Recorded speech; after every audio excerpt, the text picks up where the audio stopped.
Good morning, student. In last lecture, we learned about the problem in the measuring of the national income.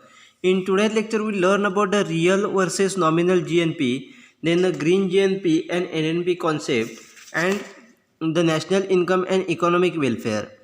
So, the start with the first real versus nominal GNP. Real GNP measures the change in output of the economy according to the price of base year. It is also called as base GNP at the constant price.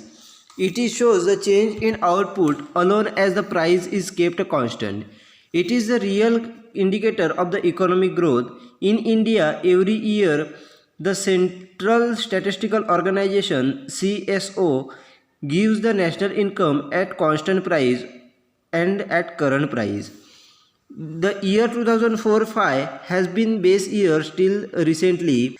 At present, CSO consider the 2011-12 as a base year for calculating the real national income. The output of the current year is evaluated at the price of 2011-12 to calculate the real GNP. This is done to eliminate the effects of the inflation. आपल्याला real GNP आणि nominal GNP यांच्यामधला difference सांगितलेला आहे. तर real GNP कशा पद्धतीने calculate केला जातं, तर एक त्या ठिकाणी बेस इयर घेऊन त्या बेस इयरवरून त्या ठिकाणी करंट इयरसाठी जे काही रियल GNP आहे, ग्रॉस नॅशनल प्रोडक्ट आहे, तो ठिकाणी आपल्याला इव्हॅल्युएट केलेला दिसून येतो. म्हणजे त्या ठिकाणी एक ठराविक बेस इयर घेऊन त्या ठिकाणी करंट इयरमध्ये ठिकाणी इकॉनॉमिक आउटपुट कशा पद्धतीने चेंज झालं आहे त्या ठिकाणी मेजर केलेलं आपल्याला दिसून येतं. त्याला त्या ठिकाणी GNP ॲट कॉन्स्टंट प्राईस असं देखील म्हटलं जातं. म्हणजेच त्या ठिकाणी काय केलं जातं, तर एक बेस इयर घेऊन त्यामधील जी काही कॉन्स्टंट प्राईज आहे त्या कॉन्स्टंट प्राईजवरून त्या ठिकाणी आउटपुटमध्ये किती प्रमाणात चेंज झाला आहे हे त्या ठिकाणी कंपॅरिझन त्या ठिकाणी केलं जातं किंवा त्या आउटपुटमध्ये किती चेंज झाला आहे हे त्या ठिकाणी आयडेंटिफाय केलं जातं. तर याच्या माध्यमातून त्या ठिकाणी इकॉनॉमिक ग्रोथ जी आहे त्याचा रिअल इंडिकेटर देखील त्या ठिकाणी आपल्याला रिअल GNPच्या माध्यमातून मिळालेला दिसून येतो. तर इंडियामध्ये जर बघितलं तर आपल्याला लक्षात येईल की दरवर्षी त्या ठिकाणी सेंट्रल स्टॅटिस्टिकल ऑर्गनायझेशनच्या माध्यमातून CSOच्या माध्यमातून त्या ठिकाणी आपल्याला नॅशनल इन्कम जे आहे ते कॉन्स्टंट प्राईस त्याचबरोबर करंट प्राईजवरती देखील आपल्याला नॅशनल इन्कम हे कॅल्क्युलेट केलेलं दिसून येतं. तर सुरुवातीला जर बघितलं तर आपल्याला लक्षात येईल की 2004 आणि 5 हे त्या ठिकाणी बेस इयर घेतलं जात होतं व त्याच्या माध्यमातून त्या ठिकाणी आपल्याला रिअल GNP जो आहे तो कॅल्क्युलेट केला जात होता. परंतु त्यानंतर त्या ठिकाणी 2011-12 हे त्या ठिकाणी बेस इयर घेऊन त्या ठिकाणी आपल्याला नॅशनल इन्कम हे कॅल्क्युलेट केलं जातं. परंतु सध्या जर बघितलं तर सध्या त्या ठिकाणी 2017-18 हे वर्ष घेऊन त्या ठिकाणी आपल्याला नॅशनल GNP हा कॅल्क्युलेट केलेला दिसून येतो. रिअल GNP हा त्या ठिकाणी आपल्याला कॅल्क्युलेट केलेला दिसून येतो. तर असं का केलं जातं, तर मागची वर्ष ही त्या ठिकाणी फिक्स करून त्या ठिकाणी बेस इयर घेऊन त्या ठिकाणी रिअल GNP का कॅल्क्युलेट केला जातो, तर त्याच्या माध्यमातून त्या ठिकाणी जे काही इन्फ्लेशन आहे, महागाईचे जे काही इफेक्ट आहे ते इलिमिनेट करण्याचं काम हे त्या ठिकाणी आपल्याला रिअल GNPच्या माध्यमातून केलेलं दिसून येतं व त्याच्या माध्यमातून त्या ठिकाणी आपल्याला इकॉनॉमीमध्ये किती प्रमाणात ग्रोथ झाली आहे, आउटपुटमध्ये किती प्रमाणात ग्रोथ झाली आहे हे इंडिकेट करण्याचं काम त्या ठिकाणी रिअल GNPच्या माध्यमातून केलं जातं. Nominal GNP, on the other hand, refers to the value of output according to the price of current year. For example, to get a nominal GNP of 2012-13, the physical quantities of the output produced in 2012-13 and the price of 2012-13 are taken into account. म्हणजे ज्या ठिकाणी आपल्याला nominal GNP दिलं आहे, तर nominal GNP कशा पद्धतीने calculate केला जातं, तर नॉमिनल GNP कॅल्क्युलेट करताना करंट इयरचे जे काही आउटपुट आणि प्राईज आहे त्याच्यामध्ये कंपॅरिझन आपल्याला केलेलं दिसून येतं. म्हणजेच फॉर एक्झाम्पल समजा जर त्या ठिकाणी आपल्याला नॉमिनल GNP हा 2012-13 या वर्षासाठी कॅल्क्युलेट करायचा असेल, तर 2012-13 या इयरमध्ये किती प्रमाणात क्वांटिटी आउटपुट झाले आहेत ती फिजिकल अमाऊंट या ठिकाणी घेतली जाते. त्याचबरोबर 2012-13मध्ये त्या आउटपुटसाठी किती प्रमाणात प्राईज आहे त्या प्राईज त्या ठिकाणी घेतल्या जातात व त्याच्या माध्यमातून त्या ठिकाणी आपल्याला नॉमिनल GNP कॅल्क्युलेट केला जातो. म्हणजे यावरून आपल्याला लक्षात येईल की रिअल GNPमध्ये ठिकाणी एक ठराविक बेस इयर घेऊन त्या बेस इयरवरती ठिकाणी आपल्याला रिअल GNP हा कॅल्क्युलेट केला जातो. परंतु नॉमिनल GNP कॅल्क्युलेट करत असताना त्या ठिकाणी करंट इयर घेतला जातं व करंट इयरनुसार ठिकाणी आपल्याला नॉमिनल GNP हा कॅल्क्युलेट केला जातो. करंट इयरच्या प्राईज असेल, क्वांटिटी असेल त्यानुसार ठिकाणी आपल्याला नॉमिनल GNP हा कॅल्क्युलेट केला जातो. अशा पद्धतीचा डिफरन्स जो आहे तो आपल्याला रिअल GNP आणि नॉमिनल GNPमध्ये असलेला दिसून येतो. Real GNP is the actual indicator of economic growth. Nominal GNP does not reflect the real increase in the national income. The change in the nominal income may be due to the two factors, namely, first is due to change in the quantity of output produced. Second is due to the change in price of goods and other services. Because there is an increase in nominal GNP, It may be because of the increase in output or the price or both. It does not given the clear picture about the growth rate. म्हणजे त्या ठिकाणी आपल्याला सांगितले की real GNPच्या माध्यमातून त्या ठिकाणी आपल्याला ॲक्च्युअल इंडिकेटर त्या ठिकाणी इकॉनॉमिक ग्रोथचा ॲक्च्युअल इंडिकेटर त्या ठिकाणी आपल्याला मिळालेला दिसून येतो. परंतु त्या ठिकाणी नॉमिनल GNPच्या माध्यमातून आपल्या ठिकाणी कोणत्याही प्रकारचं त्या ठिकाणी रिअल इन्क्रीज जो झालेला आहे हे त्या ठिकाणी आपल्याला नॅशनल इन्कमवरती रिफ्लेक्ट झालेला दिसून येत नाही. म्हणजेच किती प्रमाणात त्या ठिकाणी इन्क्रीज झाला आहे हा त्या ठिकाणी कोणत्याही पद्धतीने नॅशनल इन्कमवरती आपल्याला रिफ्लेक्ट झालेला दिसून येत नाही. तर नॉमिनल इन्कम हे त्या ठिकाणी आपल्याला कशा पद्धतीने चेंज होतं तर त्यामध्ये 2 फॅक्टर आपल्याला दिलेले आहेत. त्यामध्ये फर्स्ट सांगितलं आहे की जर त्या ठिकाणी फक्त क्वांटिटीच्या आउटपुट प्रोड्यूस केलं जातं त्याच्यामध्ये जर चेंज झाला तर त्या ठिकाणी आपल्याला नॉमिनल इन्कममध्ये चेंज झालेला दिसून येतो. त्याचबरोबर जर समजा त्या ठिकाणी प्रोडक्ट आणि सर्व्हिसेसच्या प्राईजमध्ये जरी चेंज झाला तरी देखील त्या ठिकाणी आपल्याला नॉमिनल GNP किंवा नॉमिनल इन्कममध्ये देखील आपल्याला चेंज झालेला दिसून येतो. तर समजा जर नॉमिनल GNP हा त्या ठिकाणी वाढला असेल तर त्या ठिकाणी एकतर प्रोडक्टची प्राईस वाढली असेल किंवा प्रोडक्टचं आउटपुट वाढलं असेल किंवा त्या ठिकाणी दोन्ही गोष्टी ह्या ठिकाणी वाढलेल्या असू शकतात. म्हणजे त्या ठिकाणी कोणत्याही प्रकारचं क्लिअर पिक्चर हे त्या ठिकाणी आपल्याला नॉमिनल GNPच्या माध्यमातून आपल्याला मिळत नाही. परंतु रिअल GNPच्या माध्यमातून आपल्या लक्षात येतं की त्या ठिकाणी फक्त आउटपुटमध्ये त्या ठिकाणी चेंज झालेली आहे, प्राईस ही त्या ठिकाणी फिक्स असते. अशा पद्धतीने त्या ठिकाणी रिअल GNPच्या माध्यमातून आपल्याला त्या ठिकाणी ॲक्च्युअल इंडिकेटर जे आहेत इकॉनॉमिक ग्रोथचे त्या ठिकाणी आपल्याला मिळत असतात. अशा पद्धतीने या ठिकाणी आपल्याला रिअल GNP आणि नॉमिनल GNP यांच्यामधला डिफरन्स या ठिकाणी आपल्याला दिलेला आहे. Next is green GNP and NNP concept. म्हणजे या ठिकाणी आपल्याला ग्रीन GNP आणि NNP कॉन्सेप्ट या ठिकाणी आपल्याला दिलेली आहे. त्यामध्ये फर्स्ट आपल्याला सांगितलं की conventional and green GNP. National income accounting in a conventional sense refers to the value of all goods and services produced in the economy during the given period of time. There are 3 methods measure the national income, namely the income method, output method and expenditure method.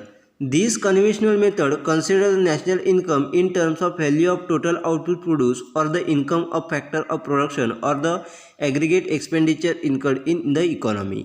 This method of accounting, according to some economists, is defective. Conventional method does not consider the cost of pollutions and duplications of the resources while producing the goods and services, or other factors which have an adverse effect on the sustainable development of the economy and hence the welfare of the people. Hence, no welfare of the people. Hence, the new method of the accounting, namely the green accounting, has come into the existence. म्हणजे या ठिकाणी आपल्याला सांगितलं की national income accounting जे आहे ते आपल्याला कन्व्हेन्शनल मेथडच्या माध्यमातून करत असताना त्यामध्ये फक्त एका इकॉनॉमीमध्ये ठराविक पिरियड ऑफ टाईममध्ये त्या ठिकाणी किती प्रमाणात गुड्स अँड सर्व्हिसेस प्रोड्यूस झाले किंवा त्याचे व्हॅल्यू किती आहेत त्याचं त्या ठिकाणी आपल्याला रेफरन्स घेऊन त्यानुसार त्या ठिकाणी आपल्याला नॅशनल इन्कम हे कॅल्क्युलेट केलेलं दिसून येतं. तर त्यामध्ये आपल्याला लक्षात येईल की 3 मेथड त्या ठिकाणी आपल्याला असलेल्या दिसून येतात नॅशनल इन्कम कॅल्क्युलेट करायच्या. त्यामध्ये income method, output method and expenditure method या 3 मेथडच्या माध्यमातून त्या ठिकाणी आपल्याला नॅशनल इन्कम हे कॅल्क्युलेट केलेलं दिसून येतं. या कन्व्हेन्शनल मेथडच्या माध्यमातून त्या ठिकाणी नॅशनल इन्कम जे आहे ते फक्त त्या ठिकाणी आपल्याला टोटल आउटपुट किंवा किती प्रमाणात प्रोड्यूस केलं जातं त्याच्या व्हॅल्यू ठिकाणी घेऊन कॅल्क्युलेट केलं जातं किंवा त्या ठिकाणी फॅक्टर ऑफ प्रोडक्शनचं इन्कम किती आहे त्यानुसार त्या ठिकाणी आपल्याला नॅशनल इन्कम कॅल्क्युलेट केलं जातं किंवा त्या ठिकाणी ॲग्रिगेट एक्सपेंडिचर आहे एखाद्या इकॉनॉमीमध्ये हे त्या ठिकाणी ॲग्रिगेट एक्सपेंडिचर किती प्रमाणात आहे त्यानुसार त्या ठिकाणी आपल्याला नॅशनल इन्कम हे कॅल्क्युलेट केलेलं दिसून येतं. तर या मेथड आहेत म्हणजेच या कन्व्हेन्शनल मेथड ज्या आहेत त्या काही इकॉनॉमिस्टच्या माध्यमातून त्या डिफेक्टिव्ह असलेल्या आपल्याला दिसून येतात. कारण कन्व्हेन्शनल मेथडमध्ये त्या ठिकाणी आपल्याला पोल्युशन कॉस्ट असेल, त्याचबरोबर त्या ठिकाणी वेगळ्या प्रकारचं रिसोर्सेसचं डिफेक्शन असेल किंवा वेगळ्या प्रकारचे गुड्स अँड सर्व्हिस प्रोड्यूस करत असताना वेगवेगळ्या प्रकारचे जे काही सस्टेनेबल डेव्हलपमेंटवरती जे काही ॲडवर्स इफेक्ट होत असतील ॲडवर्स इफेक्ट हे इकॉनॉमीवरती होत असतील हे त्या ठिकाणी कॅल्क्युलेट केले जात नाहीत. त्याचबरोबर पीपलचं वेलफेअर असेल ते देखील त्या ठिकाणी आपल्याला कॅल्क्युलेट केलेलं दिसून येत नाही. त्यामुळे या मेथड ज्या आहेत ह्या ठिकाणी आपल्याला डिफेक्टिव्ह असलेल्या दिसून येतात. त्यामुळेच त्या ठिकाणी आपल्याला नवीन मेथड ही त्या ठिकाणी उदयास आलेली दिसून येते. त्यालाच आपण ग्रीन अकाउंटिंग किंवा green GNP and NNP concept असं म्हटलं जातं. मग त्या ठिकाणी ग्रीन GNP किंवा ग्रीन अकाउंटिंगच्या माध्यमातून कशा पद्धतीने GNP अँड NNP कॅल्क्युलेट केला जातो ते आपल्याला पुढे दिलेलं आहे. Green GNP accounting takes into account environmental factor in the national income accounting. While producing the goods and services, there is a depictions of the natural resources like a forest, cultivable land, pollution of air, water, etc. These factors affect the biodiversity and well-being of the people. They also result in a huge climate change, disrupting the normal life. Hence, it is argued that the cost have to be assigned to this factor, and they have to be deducted from the gross domestic or gross national product to obtain the correct value of national income. While deducting the cost of this adverse effect, certain benefits derived from the ecosystem should be added. For example, forests prevent soil erosion, mangroves help in prevention of food, etc. Monetary values have to be inputted to such benefit and should be added to the national income accounting. म्हणजे त्या ठिकाणी आपल्याला सांगितले की ज्या वेळेला आपण green GNP त्या ठिकाणी कॅल्क्युलेट करत असतो किंवा ग्रीन अकाउंटिंग त्या ठिकाणी आपण ग्रीन अकाउंटिंगच्या माध्यमातून आपण नॅशनल इन्कम कॅल्क्युलेट करत असतो, त्यावेळी त्या ठिकाणी आपल्याला जे काही इन्व्हायरमेंटल फॅक्टर जे आहेत ते देखील त्या ठिकाणी आपल्याला विचारात घेतलेले दिसून येतात.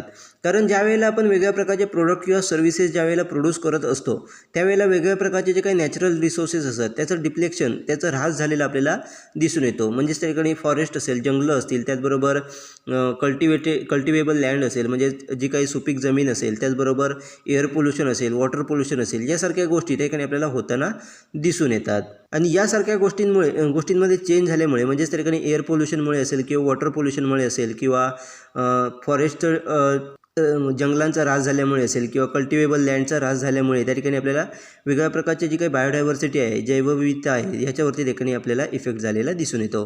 त्याचबरोबर मनुष्य जीवनावरती देखील त्या ठिकाणी आपल्याला वेगळ्या पद्धतीचा इफेक्ट झालेला दिसून येतो. त्याचबरोबर त्या ठिकाणी आपल्याला क्लायमेट चेंजचा देखील त्या ठिकाणी आपल्याला मोठ्या प्रमाणात त्या ठिकाणी क्लायमेट चेंज देखील झालेला दिसून येतो. त्याचा देखील आपल्याला नॉर्मल लाईफवरती मोठ्या प्रमाणात इफेक्ट त्या ठिकाणी आपल्याला झालेला दिसून येतो. म्हणजे आपली जी काही नॉर्मल लाईफ आहे त्याच्यामध्ये देखील मोठ्या प्रमाणात चेंज आपल्याला झालेले दिसून येतात. गव्हर्नमेंटकडून काय केलं जातं तर या सर्व गोष्टी, म्हणजेच त्या ठिकाणी जंगलं असतील, त्याचबरोबर कल्टिवेबल लँड असेल किंवा एअर पोल्युशन असेल, वॉटर पोल्युशन असेल, या सर्व गोष्टी त्या ठिकाणी थांबवण्यासाठी, या सर्व गोष्टींचं त्या ठिकाणी संवर्धन करण्यासाठी त्या ठिकाणी आपल्याला प्रत्येक सेक्टरसाठी किंवा प्रत्येक फॅक्टरसाठी वेगवेगळ्या प्रकारची अमाऊंट ही त्या ठिकाणी आपल्याला प्रोव्हाइड केलेली दिसून येते. आणि ही अमाऊंट ही त्या ठिकाणी ग्रॉस डोमेस्टिक प्रोडक्ट किंवा ग्रॉस नॅशनल प्रोडक्टमधून डिडक्ट केलेली आपल्याला दिसून येते. म्हणजेच त्या ठिकाणी GDP आणि GNPमधून ही कॉस्ट त्या ठिकाणी आपल्याला या सर्व फॅक्टरसाठी, म्हणजेच जंगलं राखीव ठेवण्यासाठी असेल किंवा कल्टिवेबल लँड त्या ठिकाणी लँडच्या रक्षणासाठी असेल किंवा एअर पोल्युशन थांबवण्यासाठी असेल, वॉटर पोल्युशन थांबवण्यासाठी असेल, यासारख्या वेगवेगळ्या प्रोजेक्टसाठी ठिकाणी आपल्याला अमाऊंट ही ठिकाणी गव्हर्नमेंटकडून प्रोव्हाइड केलेली आपल्याला दिसून येते. परंतु आपण ज्या वेळेला ठिकाणी कन्व्हेन्शनल मेथडच्या माध्यमातून त्या ठिकाणी आपण GDP किंवा GNP कॅल्क्युलेट करत असतो त्यावेळेला ही कॉस्ट त्या ठिकाणी आपण डिडक्ट करत नाही. परंतु ज्यावेळेला आपण ग्रीन GNP अकाउंटिंगच्या माध्यमातून त्या ठिकाणी कॅल्क्युलेट करत असतो त्यावेळेला ही अमाऊंट त्या ठिकाणी आपल्याला डिडक्ट केलेली दिसून येते. त्याचबरोबर आपण अशा पद्धतीची अमाऊंट ही त्या ठिकाणी डिडक्ट करत असताना त्यामध्ये आपल्याला वेगवेगळ्या प्रकारचे इन्व्हायरमेंटल बेनिफिट देतील किंवा इकोसिस्टमच्या माध्यमातून त्या ठिकाणी वेगवेगळे बेनिफिट देखील आपल्याला ठिकाणी मिळालेले दिसून येतात.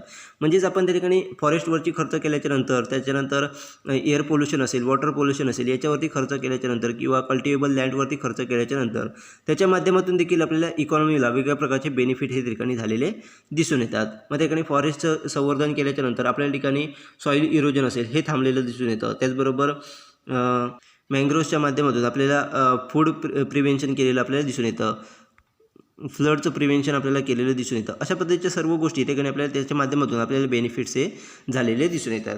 आणि याचे जे काही बेनिफिट्स आपल्याला झालेले असतात त्याचे मॉनिटरी व्हॅल्यूमध्ये कन्व्हर्जन करून ते सर्व बेनिफिट जे आहेत ते आपल्याला ग्रीन GNPमध्ये ॲड केले जातात व त्याच्या माध्यमातून त्या ठिकाणी नॅशनल इन्कम हे त्या ठिकाणी आपल्याला कॅल्क्युलेट केलेलं दिसून येतं. म्हणजेच थोडक्यात त्या ठिकाणी ग्रीन GNPच्या माध्यमातून किंवा ग्रीन NNPच्या माध्यमातून त्या ठिकाणी आपल्याला जे काही नॅचरल रिसोर्सेस आहेत त्याच्याबद्दल झालेला जो काही ऱ्हास आहे ते ऱ्हासची अमाऊंट किंवा त्याचे जे काही व्हॅल्यू असेल हे त्या ठिकाणी डिडक्ट केली जाते. आणि त्याच्या माध्यमातून अमाऊंट डिडक्ट केल्याच्यानंतर आपल्या ठिकाणी किती प्रमाणात त्या अमाऊंटच्या माध्यमातून बेनिफिट झाला आहे ते बेनिफिट देखील त्या ठिकाणी ॲड केले जातात परत, आणि त्याच्या माध्यमातून त्या ठिकाणी आपल्याला ग्रीन GNP किंवा ग्रीन NNP हा कॅल्क्युलेट केलेला दिसून येतो. Many economist argue that it is very difficult to adopt a green accounting method. This is because the assign value of pollution, depletion of resources, contribution of forest and rivers, etc. It is very difficult task. Even if value are assigned, accuracy will be the questionable.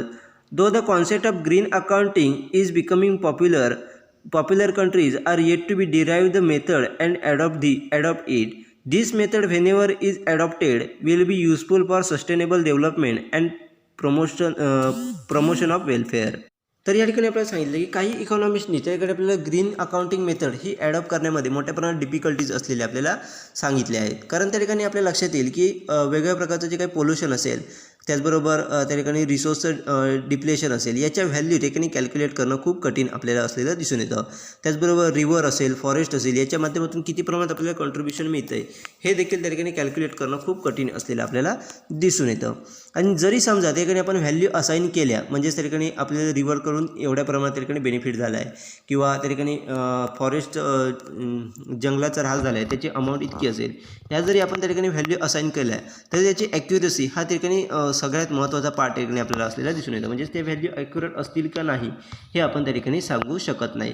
त्यामुळे green accounting हे त्या ठिकाणी आपल्याला जरी popular method असली तरी adopt करण्यामध्ये मोठ्या प्रमाणात प्रॉब्लेम आपल्याला असलेले दिसून येतात. आणि ज्या वेळेला ही मेथड ॲडॉप्ट केली जाईल, म्हणजेच ग्रीन GNP किंवा ग्रीन अकाउंटिंग ही मेथड ज्या वेळेला ॲडॉप्ट केली जाईल त्यावेळेला मोठ्या प्रमाणात आपल्याला सस्टेनेबल डेव्हलपमेंट ही त्या ठिकाणी आपल्याला झालेली दिसून येईल. त्याचबरोबर वेलफेअर प्रमोशन देखील आपल्या ठिकाणी त्या ठिकाणी ग्रीन अकाउंटिंगच्या माध्यमातून झालेलं दिसून येईल. परंतु या मेथड ॲडॉप्ट करणं हे खूप डिफिकल्ट आपल्याला असलेल्या दिसून येतात. Next is national income and economic welfare. National income is the money value of all goods and services produced in the economy during a given period of time.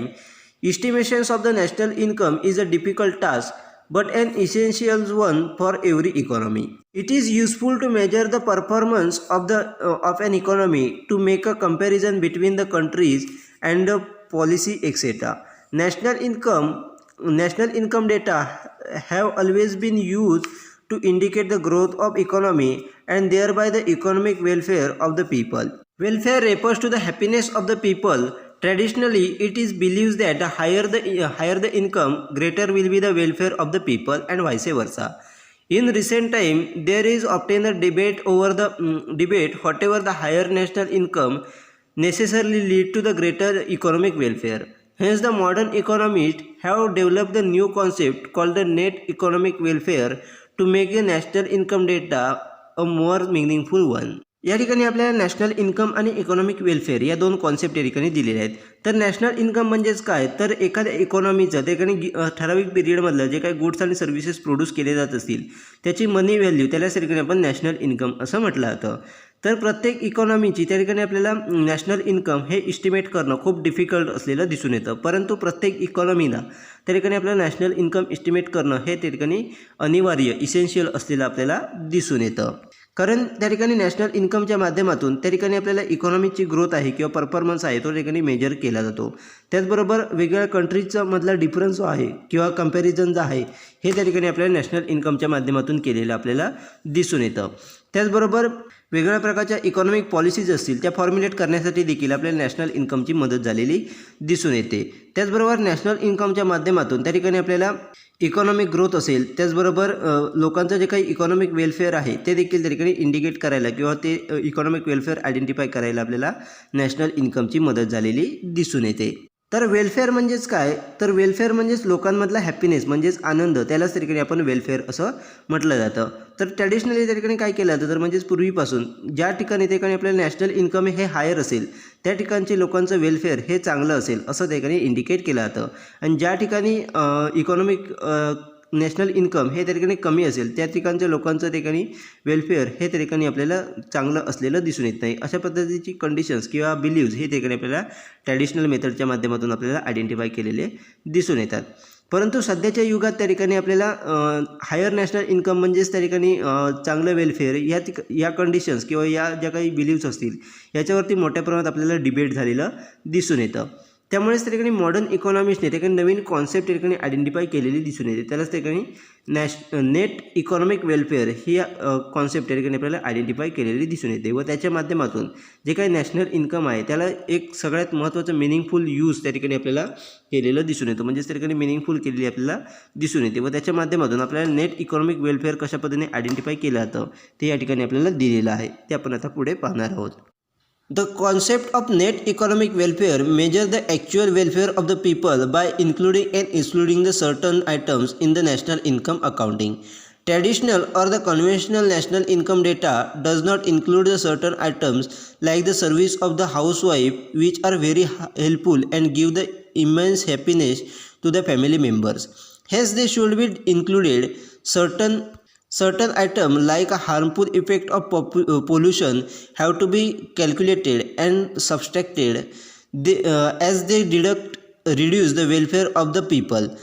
NEW net economic welfare can be calculated as follows. तर या ठिकाणी आपल्याला सांगितलं की national net economic welfare हे कशा पद्धतीने calculate केलं जातं. तर आपल्या जे काही नॅशनल इन्कम अकाउंटिंग असेल त्याच्यामध्ये काही गोष्टी इन्क्लूड करून तर काही गोष्टी त्यामध्ये एक्सक्लूड करून त्या ठिकाणी लोकांचं जे काही वेलफेअर आहे पिपलचं ॲक्च्युअल वेलफेअर हे कॅल्क्युलेट केलेलं आपल्याला दिसून येतं.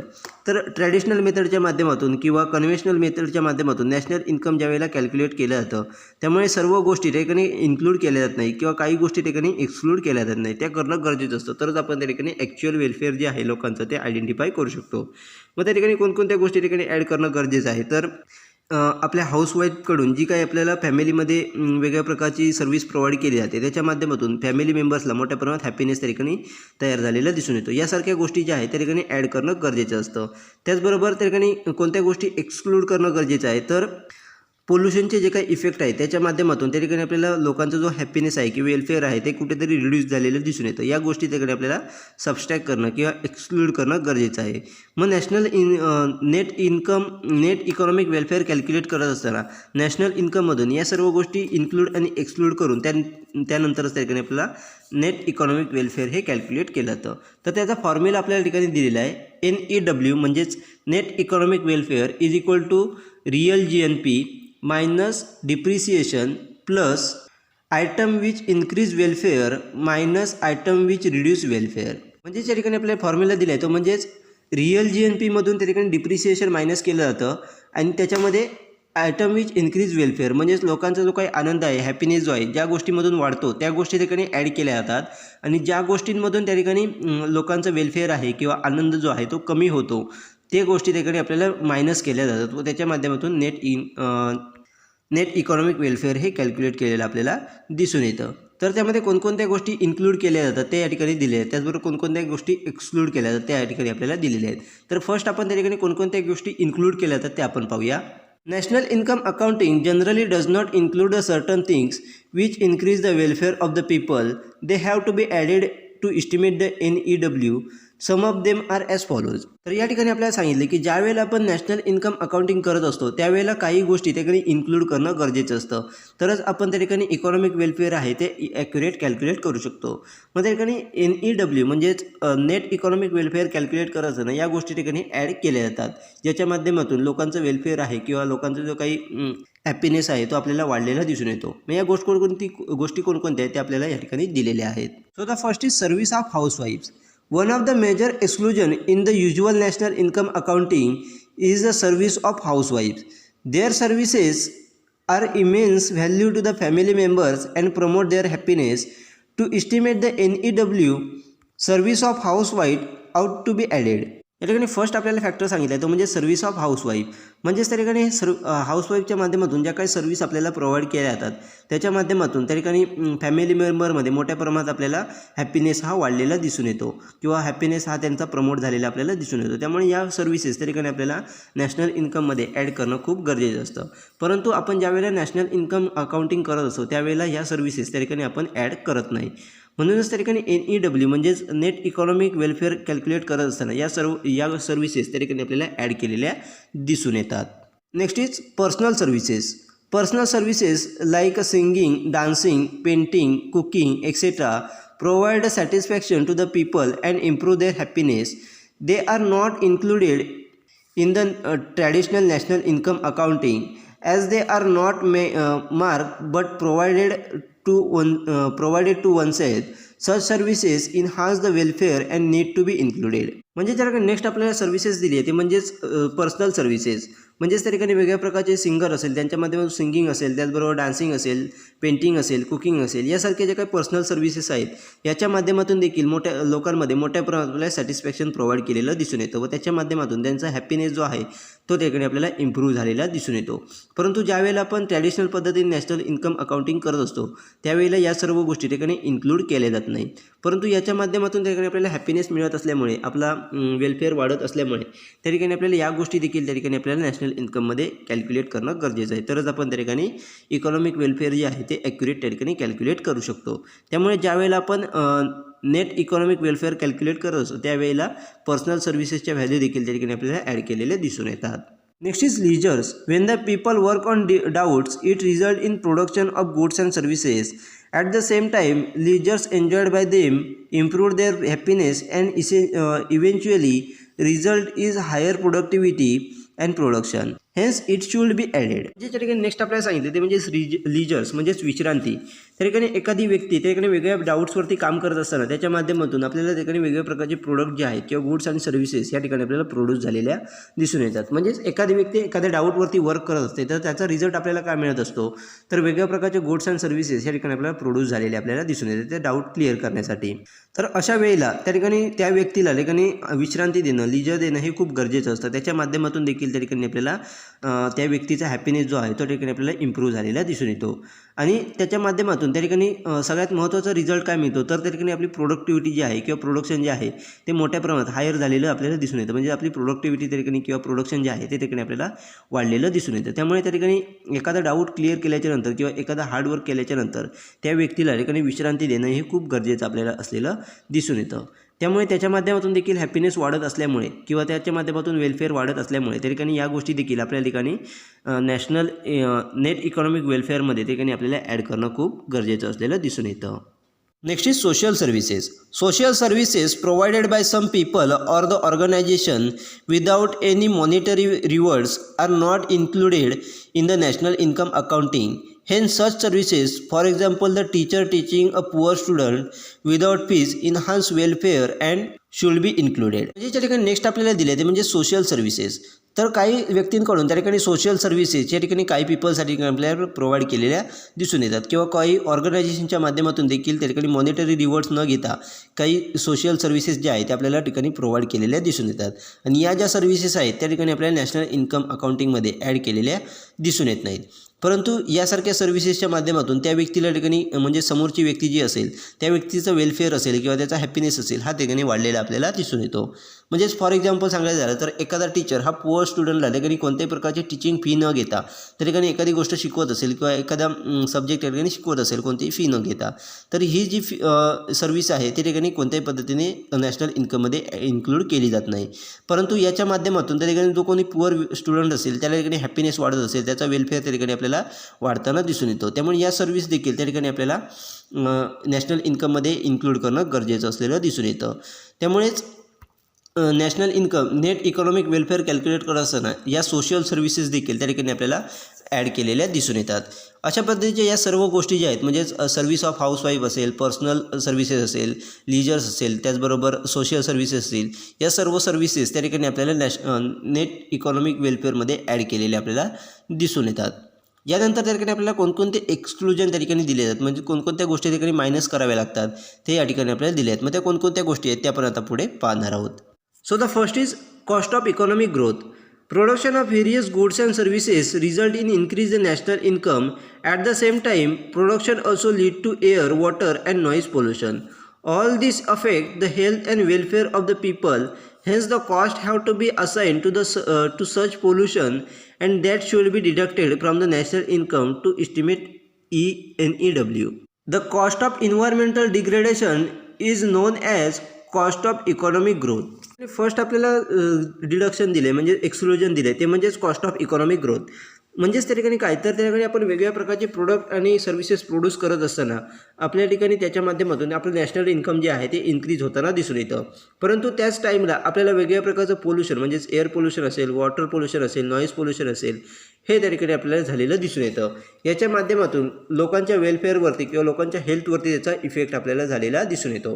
त्यामुळे या सर्वासाठी त्याकडे जे काही पोल्युशन होत असेल तर त्याच्यासाठी ठिकाणी आपल्याला कॉस्ट असाइन करून त्या कॉस्ट त्या ठिकाणी आपल्याला नॅशनल इन्कममधून डिडक्ट करावे लागतील व त्याच्या माध्यमातूनच त्या ठिकाणी आपण नेट इकॉनॉमिक वेलफेअर हे कॅल्क्युलेट करू शकतो.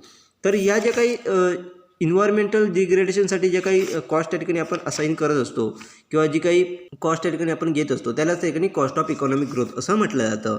म्हणजे त्या ठिकाणी जी काही कॉस्ट ऑफ इकॉनॉमिक ग्रोथ आहे ती त्या ठिकाणी आपल्याला नॅशनल इन्कममधून डिडक्ट करून त्यानंतरच त्या ठिकाणी आपल्याला नेट इकॉनॉमिक वेलफेअर हे कॅल्क्युलेट करणं गरजेचं असतं. Next is regrettable cost. This refers to the expenditure incurred by the government on maintaining the court, police and defense. Though such expenditure is necessary, economics argued that they do not directly promote the welfare of the people. In the modern days, government incurred a huge expenditure to fight against the terrorism, communal violence, etc. Such unpredictable expenditure reduce the welfare of the people. Hence they need to be deducted. Next या ठिकाणी आपल्याला दिले ते म्हणजेच रिक्रिएटेबल cost. म्हणजेच काय तर त्या ठिकाणी गव्हर्नमेंटकडून कोर्टसाठी असेल, त्याचबरोबर पोलीस आणि डिफेन्स असेल, त्याचबरोबर कोर्टचा मेंटेनन्स असेल, यासारख्या ज्या काही गोष्टी असतील त्यांच्यासाठी जो काही एक्सपेंडिचर केला जातो याच्या माध्यमातून त्या ठिकाणी कोणत्याही पद्धतीचं वेलफेअर हे त्या ठिकाणी लोकांचं प्रमोट झालेलं आपल्याला दिसून येत नाही. म्हणजे ज्यावेळेला आपण एखाद्या पोलीससाठी असेल किंवा डिफेन्ससाठी असेल किंवा कोर्टसाठी असेल जे काही एक्सपेंडिचर करत असतो याच्या माध्यमातून डिरेक्टली आपल्याला लोकांचं वेलफेअर हे वाढलेलं दिसून येत नाही. परंतु या एक्सपेंडिचर जे आहे ते करणं आपल्याला नेसेसरी असलेलं दिसून येतं. त्याचबरोबर सध्याच्या युगात मॉडर्न डेजमध्ये जर बघितलं तर गव्हर्नमेंट हे मोठ्या प्रमाणात आपल्याला टेररिझमच्या अगेन्स्ट असेल, त्याचबरोबर कम्युनल व्हायलन्सच्या अगेन्स्ट असेल फाईट करण्यासाठी मोठ्या प्रमाणात आपल्याला एक्सपेंडिचर करताना दिसून येतात. परंतु याच्या माध्यमातून लोकांचं वेलफेअर आहे त्याचं हे डिरेक्टली आपल्याला प्रमोट झालेलं दिसून येत नाहीत. त्यामुळे अशा प्रकारचे जे काही अनप्रोडक्टिव्ह एक्सपेंडिचर असतील म्हणजेच अप्रत्यक्षित जे काही एक्सपेंडिचर असतील ते त्या ठिकाणी आपल्याला रिड्यूस करणं गरजेचं आहे व त्याच्या माध्यमातूनच त्या ठिकाणी आपण नेट इकॉनॉमिक वेलफेअर कॅल्क्युलेट करणं गरजेचं आहे. त्यामुळे त्या ठिकाणी आपल्याला ज्या काही कॉस्ट ऑफ इकॉनॉमिक ग्रोथ आणि रिक्रेटेबल कॉस्ट जे आहेत ह्या ठिकाणी आपल्याला मायनस करून त्यानंतरच त्या ठिकाणी आपल्याला नेट इकॉनॉमिक वेलफेअर हे कॅल्क्युलेट केलेलं दिसून येतं. NEW is a better indicator compared to the GNP to measure the welfare of the people. At the same time, it is not a conclusive one. There are number of other factors contributing to welfare which are not reflected in the National Income Accounting or NEW. They are as follows. या ठिकाणी आपल्याला सांगितले की लोकांचा welfare major करण्यासाठी GNP पेक्षा NEW हे ठिकाणी सगळ्यात मोठा बेटर इंडिकेटर आपल्याला असलेला दिसून येतो. परंतु हा कन्क्लुझिव्ह असलेला दिसून येत नाही, कारण त्या ठिकाणी वेगळं इतरही काही फॅक्टर आहेत जे त्या ठिकाणी आपल्याला नॅशनल इन्कममध्ये किंवा NEW मध्ये ठिकाणी आपल्याला काउंट केलेले किंवा रिफ्लेक्ट केलेले आपल्याला दिसून येत आहेत. मग ते कोणकोणते फॅक्टर आहेत जे त्या ठिकाणी वेलफेअरला आपल्याला कॉन्ट्रीब्यूट करताना दिसून येतात. मग ते कोणकोणते फॅक्टर आहेत ते आपल्याला या ठिकाणी दिलेले आहेत, ते आपण आता पुढे पाहणार आहोत. So the first is the consumption of national output and the distributions of the national income are important determinations of the economic welfare. If the national output mainly consists of the arms and ammunitions, harmful product like a liquor, cigarette and the goods consumed by the richer section, then welfare will be the less. म्हणजे त्या ठिकाणी first आपल्याला सांगितलं ते म्हणजेच economic welfare जे आहे ते आपल्या ठिकाणी नॅशनल इन्कम आणि नॅशनल आउटपुट या दोन गोष्टींवरती आपल्याला डिपेंड असलेलं दिसून येतं. म्हणजेच त्या ठिकाणी ज्या प्रमाणात आपलं नॅशनल आउटपुट असेल त्याचबरोबर आपलं नॅशनल इन्कम ज्या पद्धतीने डिस्ट्रीब्यूट होत असेल त्यावरूनच त्या ठिकाणी आपल्याला इकॉनॉमिक वेलफेअर आहे ते डिटरमाइन केलेलं आपल्याला दिसून येतं.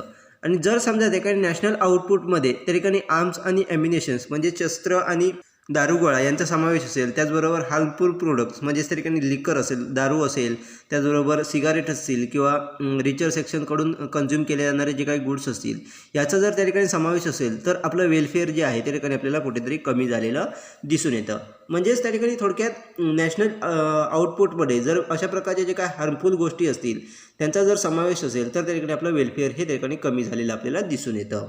Next is the goods consumed by the poor will be neglected and the general economic welfare will be the less. If the productions of the goods and services is increased through the automations leading to the displacements of labor, welfare will be the less. ज्या ठिकाणी next आपल्याला सांगितलं की poor पीपलकडून ज्या काही गोष्टी consume केल्या जातात किंवा गुड्स जे काही कंझ्युम केले जातात ते पूर्णपणे आपल्याला दुर्लक्षित केलेले आपल्याला दिसून येतात. त्याचबरोबर त्यांचं जे काही जनरल इकॉनॉमिक वेलफेअर आहे ते देखील आपल्याला कमी झालेलं दिसून येतं. त्याचबरोबर जर त्या ठिकाणी वेगळ्या प्रकारचे गुड्स अँड सर्व्हिसेस या जर त्या ठिकाणी ऑटोमेशन सिस्टमच्या माध्यमातून त्या ठिकाणी प्रोड्यूस केल्या जात असतील म्हणजे त्या ठिकाणी गुड्स अँड सर्व्हिसेस प्रोड्यूस करण्यासाठी वेगवेगळ्या प्रकारचे ऑटोमेशन सिस्टम त्या ठिकाणी वापरली जात असेल आणि त्याच्या माध्यमातून जर लेबरला त्या ठिकाणी आपल्याला कमी केलं जात असेल कामावरून म्हणजेच एम्प्लॉयमेंट जर कमी होत असेल तर त्याच्या माध्यमातून देखील त्या ठिकाणी आपल्याला वेलफेअर जे आहे ते आपल्याला कमी झालेलं दिसून येतं.